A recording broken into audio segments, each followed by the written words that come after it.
មហាសង្ក្រាន្តឆ្នាំថ្មីឆ្នាំមមីទេវតាសោយឈាមនឹងមានទំនាយទាយគ្រោះកាចច្រើនយ៉ាងនេះឆ្នាំថ្មីឆ្នាំមមីទេវតាសោយឈាមមហាសង្ក្រាន្តនឹងចូលមកនៅថ្ងៃទី14ខែមេសាឆ្នាំ2026វេលាម៉ោង 10:48 នាទីព្រឹកទំនាយទាយថានឹងកើតអន្តរាយភ្លើងឆេះនិងជំងឺផ្សេងៗឆ្នាំមមីអត្តស័កពុទ្ធសករាជ2570គ្រិស្តសករាជ2026មហាសករាជ1948ចលសករាជ1388សុភមស្ដោវរៈមង្គលាជាយាតិរៈព្រះពុទ្ធសករាជព្រះសាសនាអតិកន្តាកន្លងទៅហើយបាន2569ត្រឹមថ្ងៃសុក្រ15កើតខែពិសាខលុះដល់ថ្ងៃសៅរ៍100ខែពិសាខឆ្នាំមមីអត្តស័កតទៅចូលពុទ្ធសករាជ2570និងគណនាឆ្នាំមមីឥឡូវនេះសង្ក្រាន្តចូលនៅថ្ងៃអង្គារ12រោចខែចែកត្រូវនៅថ្ងៃទី14ខែមេសាគ្រិស្តសករាជ2026វេលាម៉ោង 10:48 នាទីព្រឹកពេលនោះព្រះអាទិត្យយាងចេញពីមីនរាសីទៅឋាននៅឯមេសរាសីតាមផ្លូវគោវិថីគឺផ្លូវកណ្ដាលមានទេវធីតាមួយព្រះអង្គជាអគ្គនាយិកាព្រះនាមរក្ខសាទេវីជារាជបុត្រទី3នៃកបិលមហាព្រហ្មគង់នៅចតុមហារាជិកាទ្រង់អំពើពណ៌ខ្មៅលំអនៅព្រះកាយដោយសៀតឈូកអភរណកៅមនោរាភក្សាហាទ្រង់សោយលោហិតឬឈាមព្រះហស្តស្ដាំទ្រង់ធ្នូព្រះហស្តឆ្វេងទ្រង់ត្រីសោទ្រង់គង់ឈរបើកព្រះនេត្រលើខ្នងមនោម័យឬសត្វសេះជាមកៈពីហណៈទើបនាំអស់ទេវបុត្រទេវធីតាទាំង100,000កោដ្ឋហោះទៅកាន់គុហាកែវធម្មមាលីនាទីភ្នំកៃឡាសខេត្តហម្មពៀនជាទីតម្កល់ទុកនៅព្រះសិរសាកបិលមហាព្រហ្ម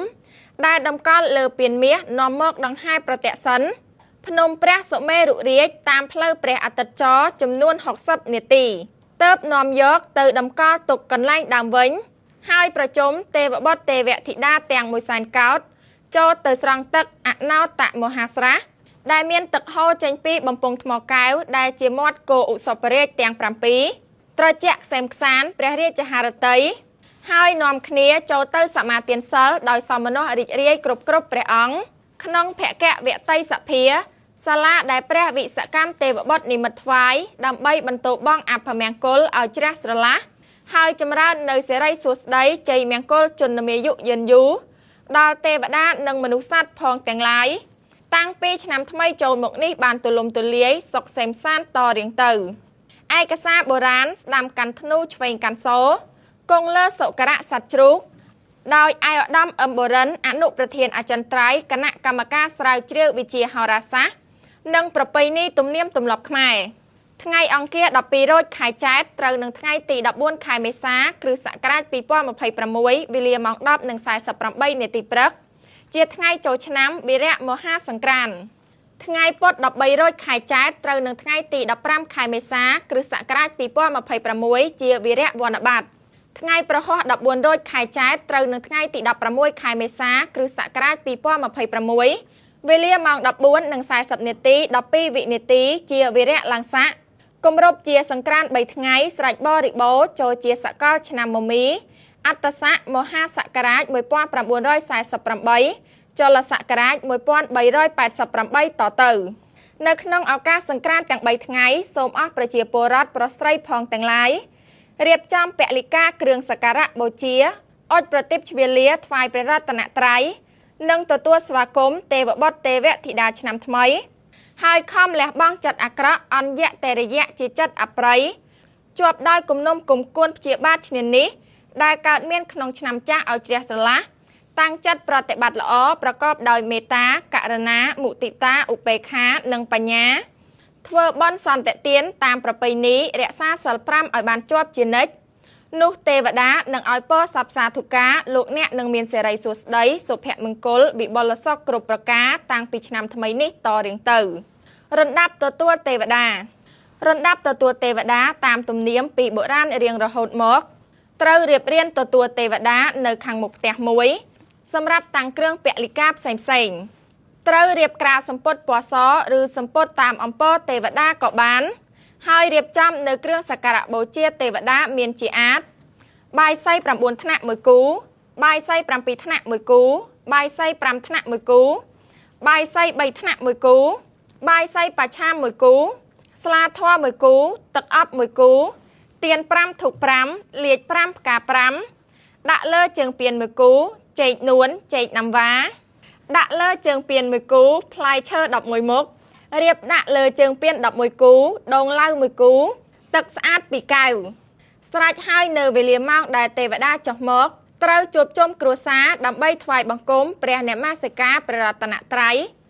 សមាទានសិលហើយតាំងចិត្តឲ្យបានស្អាតបរិសុទ្ធជ្រះស្រឡះនៅមន្ទិលទាំងពួង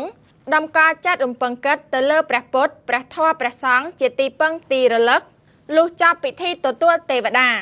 នៅខាងដើមរៀនគួរមានខ្លះមួយបាំងផង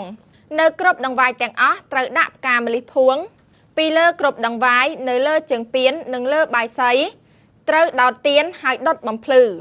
ទំនាយតាមថ្ងៃសង្ក្រាន្តក្នុងឆ្នាំមមីអត្តស័កទំនាយថ្ងៃមហាសង្ក្រាន្តត្រូវនឹងថ្ងៃអង្គារទំនាយថាឆ្នាំនេះនឹងកើតអន្តរាយកណ្ដាលទីក្រុងកើតមានភ្លើងឆេះយ៉ាងសាហាវកើតនៅចោលចិត្តកាចច្រើនឡើងមនុស្សប្រាជ្ញជាមានចិត្តអាក្រក់ហើយមានជំងឺដំកាត់ច្រើនជាទីបំផុតមិនល្អមនុស្សផងទាំងឡាយនឹងកើតទុក្ខសោករោគភ័យស្លាប់ព្រោះជំងឺផែនដីនឹងស្ងួតហួតហែងដើមឆ្នាំនឹងមានភ្លៀងបន្តិចបន្តួចនឹងកើតកលយុគសង្គ្រាមច្បាំងគ្នាមនុស្សផងទាំងឡាយទទួលនៅក្តីលំបាកជាច្រើនអនេកទំនាយថ្ងៃវណ្ណបត្រត្រូវនឹងថ្ងៃពុធទំនាយថាឆ្នាំនេះស្រូវអង្ករនិងផ្លែឈើថ្លៃមនុស្សទាំងឡាយនឹងក្តៅក្រហាយចិត្តជាទីបំផុតស្ត្រីទាំងឡាយនឹងត្រូវនិរាសព្រាត់ប្រាសពីទីកន្លែងរស់នៅទៅនៅទីដតីផ្សេងទំនាយថ្ងៃឡើងស័កត្រូវនឹងថ្ងៃប្រហ័សទំនាយថា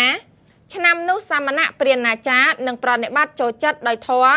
ដែលប្រសើរវិសេសភ្លៀងច្រើនស្រូវល្អទំនាយវេលាចូលឆ្នាំវេលាព្រឹកទេវធីតាទ្រង់គង់ឈរលើមគ្គពីហណៈទំនាយថាខុនណាងទាំងឡាយនឹងក្តៅក្រហាយជាអនេកបរិជនទាំងឡាយនឹងមានសេចក្តីវិបត្តិប្រែត្រឡប់ទៅជាប្រការដតីផ្សេងនានាអនេកអត្ថបទនេះយោងតាមសៀវភៅមហាសង្ក្រាន្តឆ្នាំមមីអត្តស័កពុទ្ធសករាជ2570គ្រិស្តសករាជ1948ចលសករាជ1388មហាសង្ក្រាន្តខ្មែរចិនសកលរបស់ឯកឧត្តមអឹមបូរិនវិជាហោរាខ្មែរសូមបញ្ជាក់ផងដែរថាទេវតាឆ្នាំថ្មីឆ្នាំមមី2026នេះទ្រង់សោយលហិតជាភសាហាឬឈាមជាអាហារបងប្អូនអាចរៀបចំជាឈាមជ្រូកឬទឹកសេរ៉ូពណ៌ក្រហមឬវត្ថុរាវៗដែលមានពណ៌ក្រហមមិនមែនសំដៅដល់លោហិតឬឈាមមនុស្សឡើយនាងខ្ញុំលេរ៉ានីមពីកម្មវិធី60 Bus